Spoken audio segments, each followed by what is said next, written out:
As soon as my workshop was complete, I felt at home. The crafting of mystical items gave me a rush.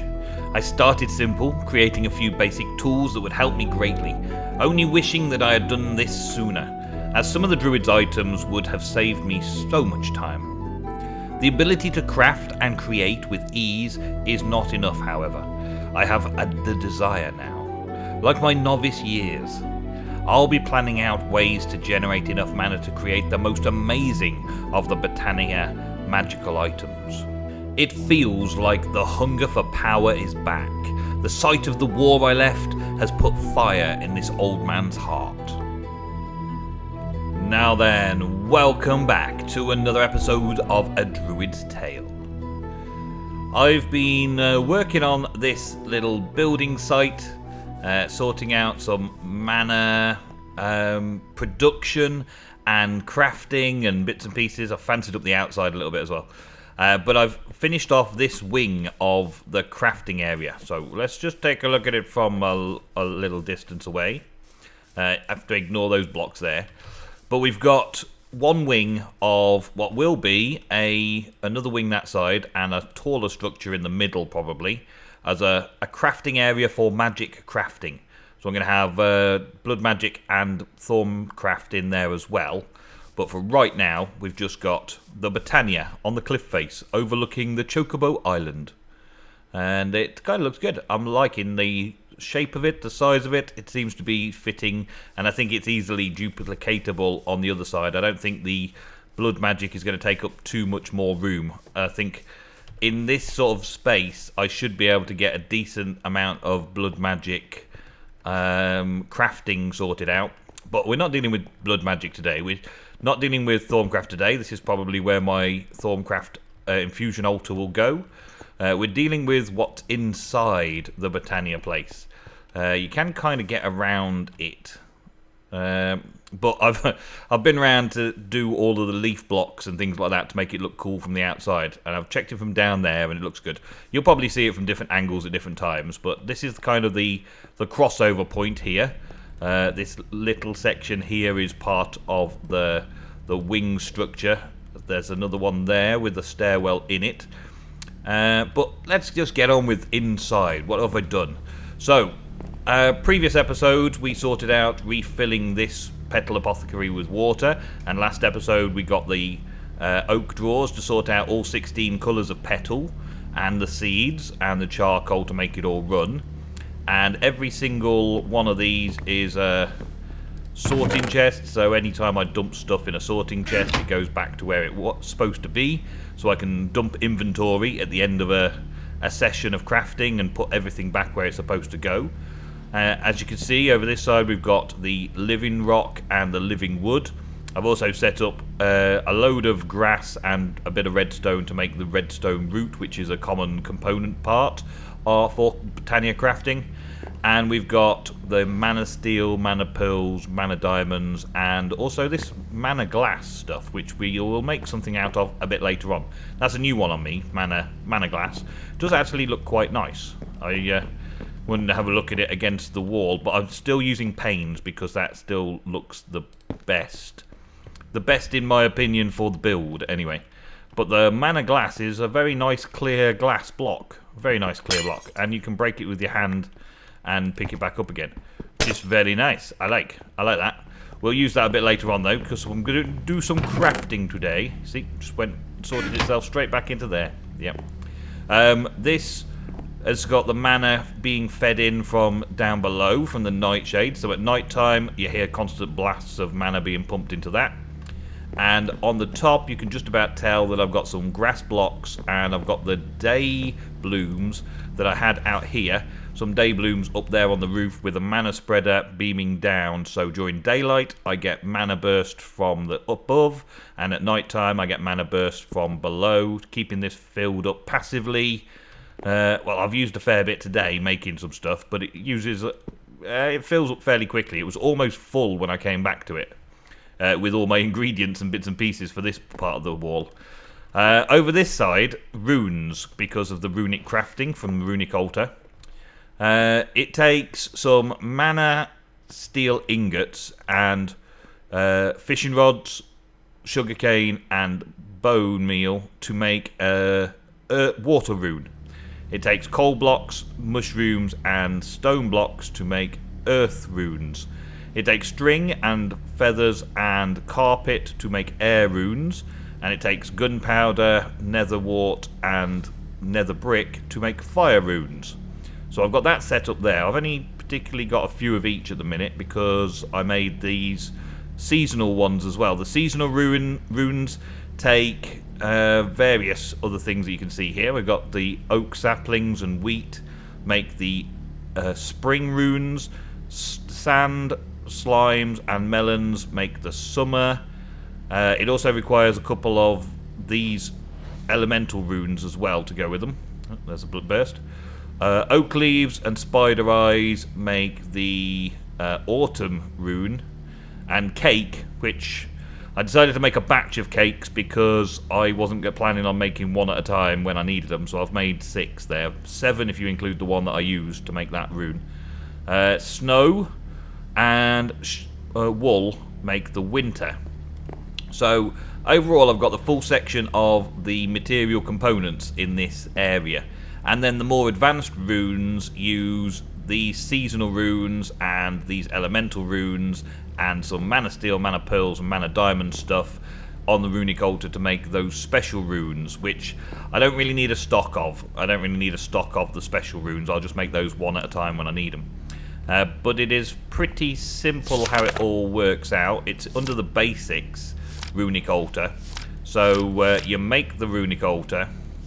You to get the 4 elements and the 4 seasons. So for instance, for 3 water runes, you get 1 of each of those and 3 mana steel ingots. For earth, you get 3 mana steel, 1 stone, 1 mushroom. For air, we go with the string and all that, yeah. All the things I've just explained, all nice and easy. So 3 and some mana steel make those. So that's how I've set up the wall over here for this section for making the basic elemental runes. And then you've got the seasonal runes, which take 2 elemental runes and a few other components, as I've been showing you as well. So everything all sort of has its own little crafting recipe around the runic altar, which anybody can find under runic altar in the basic mechanics. So basic mechanics of Botania, we've used the petal apothecary, we've got the runic altar all sorted out, I've done the wand of the forest, I've got me flower pouch. Terra steel I'm not working on just yet. Mystical flowers were picked up, pure daisies we've sorted out, the black lotus we've found, so just about everything except for wrap. Wrap, which is a take on warp, I believe, we've done from the basics. Other than Terra Steel, which we'll get to a bit later on.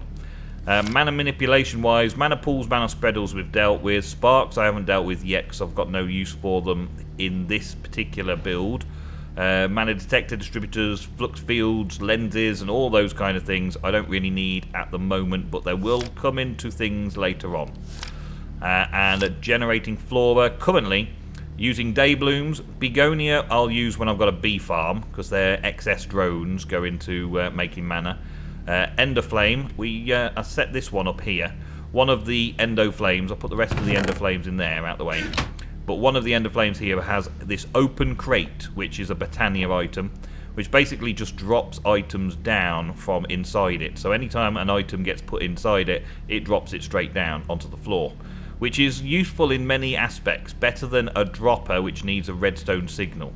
So what I've done here is I just literally give a redstone signal to the dropper puts a charcoal in the open crate, the open crate immediately drops it down, and the endo flame then will suck it up, as if by magic it shall happen right now. There you go. And it'll suck it up, and then that mana goes to the spreader down below and into this pool here as it needs it.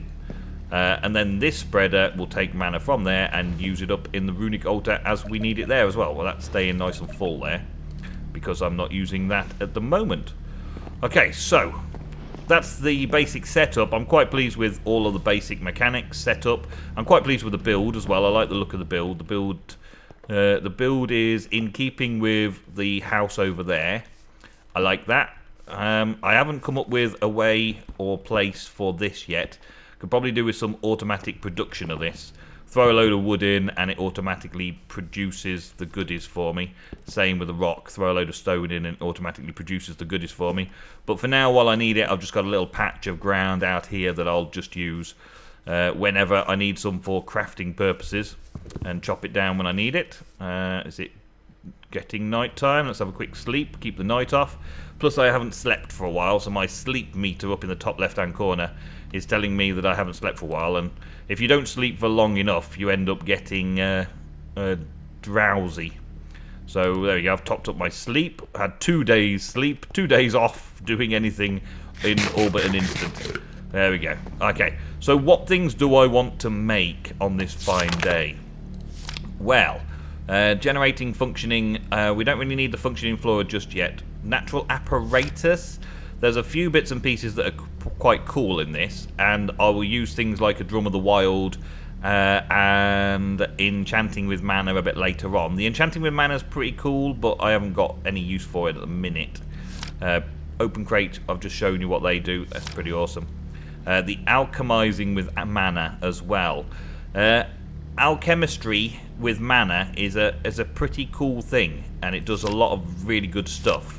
You get some brew stands and some bits, you make it nice and easy, and then you can convert things like rotten flesh to leather. Wood types, you can convert wood types, you can convert sapling types, which is nice, but it's all vanilla saplings, I believe. Glowstone into glowstone, blocks of things into the parts of things. I'm guessing that's a useful thing. I don't know. I don't know if you can break them down normally. You can change your stone and various other bits and pieces that's fairly useful.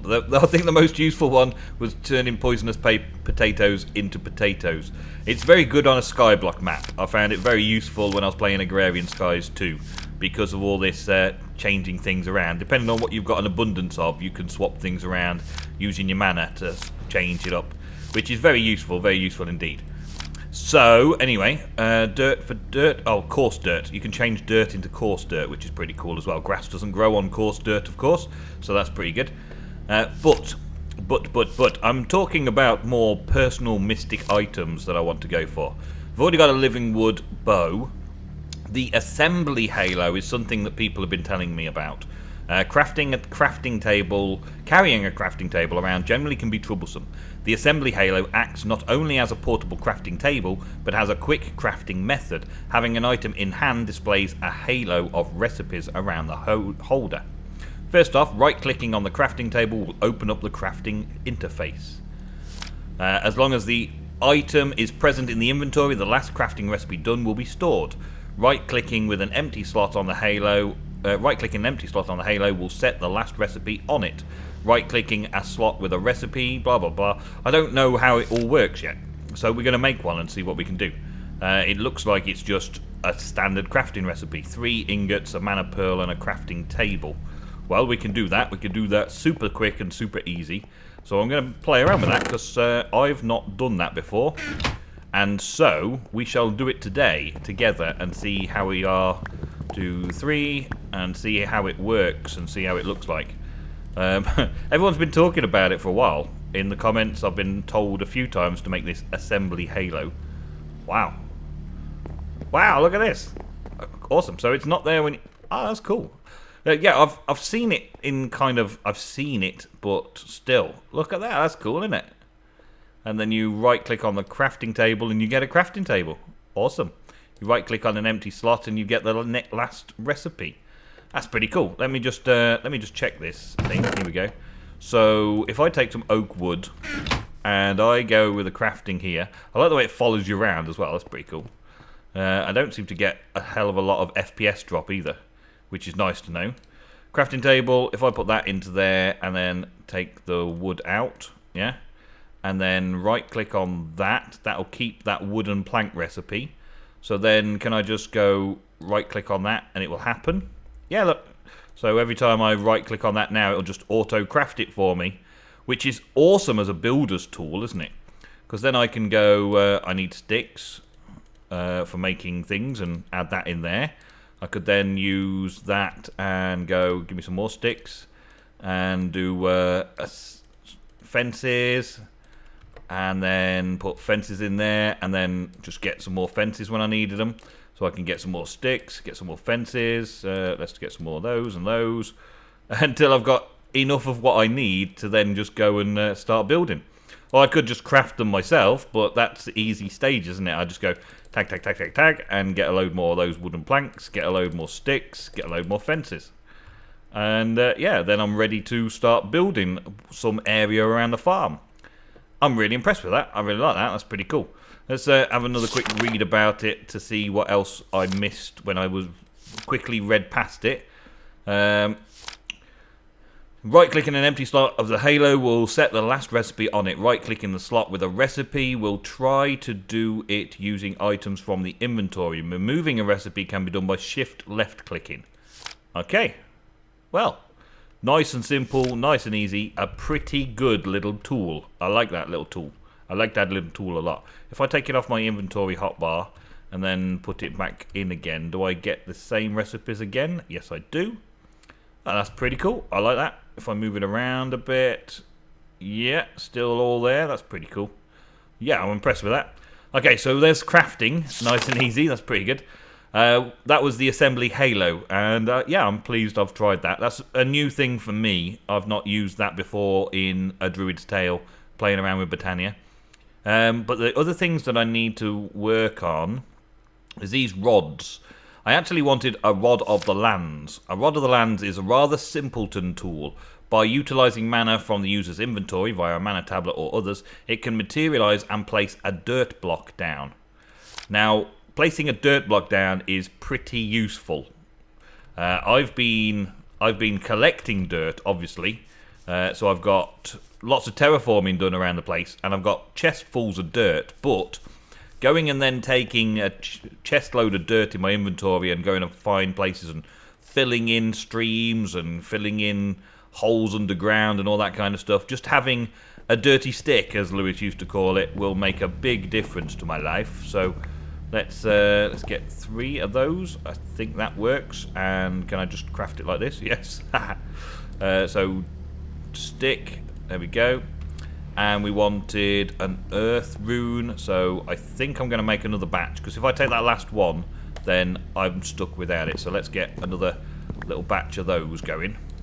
So it's one of those, one of those, one of those, and 3 of these. And pop, pop, pop, and give that a tap. There we go. I like that the overview now shows the rune in its progress bar. I like a progress bar. It's pretty cool. That's something fairly new for this version of Britannia that I'm playing in. Previously, you had no GUIs or anything in Britannia, and that's how it's meant to be. But now at least you can see. Before, you just had to wait for the crackle like this, and then you knew something was good or bad or whatever. And then tap it. Boom! There we go. So I put those back away and then take 1 out for this recipe. And then the other bit was a piece of dirt, which I'm pretty sure I can grab my hands on a piece of dirt over here. Bound to have some in the chest. Yeah, there we go. And then just use my crafting grid over here, and that's at the bottom. That's there, that's there. And I got my dirty stick. And I get an achievement get as well. That's awesome. So while I've got mana in this tablet, so 922, I should just be able to place dirt.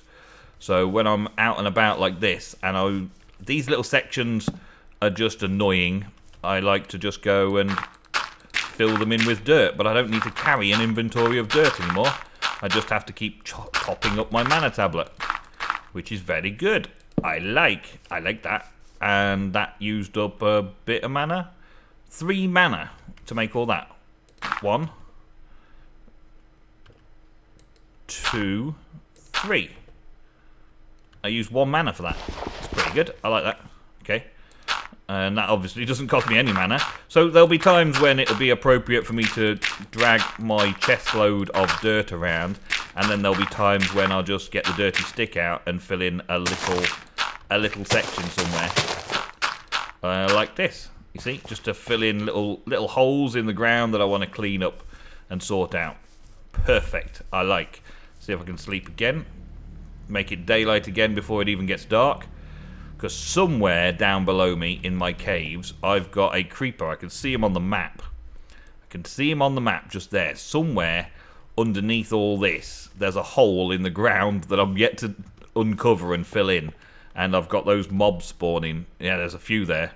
I'm going to have to dig that chunk out and see what I can find and fill it all in properly. Now I've got a dirty stick. But having the dirty stick is awesome. I like that. I'm going to put that away as a tool for another day. Next up then, I want to do... I've not heard of these ones. Molten Core. The ability to expel heat component from the world's core. Holding it via right-clicking and pointing at a block in the world that can be smelted into a different type of block will quickly turn that into that. Turns cobblestone into stone, sand into glass, and so on. That's pretty cool. I like that. That's pretty cool, because a lot of the times when I'm digging out places and setting things up, like, for instance, the cliff face, I had to smelt all of the stone that I wanted. I did have a silk touch pick at one point, but that's by the by. I had to place the stone blocks as I wanted the stone blocks to be to make it look natural. And occasionally I'll go into a cave or something and repair holes and things, and I just want actual stone there instead of cobblestone. So that might be a pretty cool thing to make as well. There's loads of other things as well, but let's try one of those. I think I made excess Rune of Fire earlier. Yes, I did. So I have a Rune of Fire, and it was 2 blaze rods and 2 normal stick things. I'm going to be making loads of other little tools as well. I don't have any blaze rods in there, surprise, surprise. I doubt I've got any blaze rods down here in this little section either. But I've got to have blaze rods somewhere. I'll go and get them. Nope. Nope. No blazes out here. That'll be down there. I can also grow blaze rods. That's another project that I was working on, but gave up on after a little while of getting the basics that I needed. I was creating all of the seed types and growing them in my nursery, but I haven't got around to doing that again yet. So what do I need? 2 blaze rods, and I've got 1. Well, double dang it. Okay, so we can't do that. Unless there's a way to make blaze rods, I can't. Okay. So what's on the next page? Let's look. There's literally tons and tons of really cool items that you can mess around with. The Terra Steel, Terra Blade stuff I'm not doing anything with yet. Spellbound Cloth. Rod of the Skies allows you to fly a little bit. Rod of the Seas allows you to place water sources, which is another useful one, especially when I'm making new rivers and things. So maybe I'll get on with that now. It costs us some mana. Place a water block wherever it's used on. Furthermore, it can be used to refill the Petal Apothecary, which is very nice. A water bottle, a stick, and a Rune of Water. Okay. A water bottle. I do have 1, 2, 3. I do have the ability to get a water bottle going. That's good. I'll use this crafting table instead of my Britannia crafting table just because. Oh, I already had mana in a bottle as well there.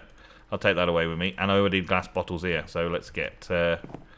let's just top them all up. I will have a potion brewing area as well at some point, but that's for this potion, or for this recipe. And I also needed the water and the living twig, which we can do back over at the Britannia area. So I'll have basically a wand that creates dirt blocks and a wand that creates sources of water. For while I'm terraforming, that's going to be very useful. There's a lot of also very awesome things in Britannia that help you with combat. But Terra Steel's like the next thing, and I want to do that over in the other section. Did I get the water? I've got 1 water, so let's go 1, 2, 3, and 1, 2, 3. And then pop these onto here. I remember the first time ever putting a fishing rod on there. I ended up hooking myself to it, I think. And that into there, and boom, make another water couple. This is how I'm going to do it. I'm going to keep a supply of at least 1 in there at all times, so that I can see it and visualize it. And when I throw stuff away into a chest like this, that fire one will go straight back into the fire holder there. That mana and that living wood should go away. That water bottle I need, and I need to make another one of those twigs, don't I? Let's see, another living wood twig. There we go, and then that will hold it. I wonder if it holds the whole thing for me. Oh, that'd be nice if it's a a table like that can craft things up and do things. Sort of like that. Alright, okay. One of those. And can it hold crafting recipes for me? That's water there. Okay. No, it drops everything on the ground. Okay, that's fine. Just so long as I know it doesn't hold crafting recipes. The other crafting table is still very, very useful then. These Tinker's crafting tables holding the recipes is so useful, because you can build up your components as you're crafting things, and I've used that a lot. But having a crafting table wherever I am is also very useful, especially for building materials such as fences and half slabs and just stairs and steps and things that I'm using in various builds. Like if I've got a load of the terracotta, then I can use the crafting recipe over and over again just to make some more steps or slabs when I need them. But this Rod of the Seas is pretty interesting looking. So we literally just can place a water source block and it'll start flowing. So I wish I had that when I was doing the big river section all the way around there, because I was using buckets over and over again. This is going to cost me mana to use, whereas a bucket just taking from an infinite source, putting down in an infinite source, will not use mana. I understand, don't worry. But it's just cool to be able to produce water wherever you are in that infinite amount. Otherwise I've got this bag here that's got to carry 2 water buckets with me everywhere. But now I've got infinite dirt and infinite water wherever I choose to place it, whenever and wherever I wish to go and do things without having to worry about taking them with me. But we end this episode saying thank you very much for watching another episode of A Druid's Tale. I will continue to develop a little bit in Botania. I'm actually going to work on getting to Terra Steel next, so I'm going to need a lot of mana production, fast mana production and things like that over at the waterfall way over there in the Botania mana creation area. And I've got some other cool ideas over there as well. I want to make some lenses and things, but you'll have to wait until next episode for all that. Thank you all for watching. See you again soon.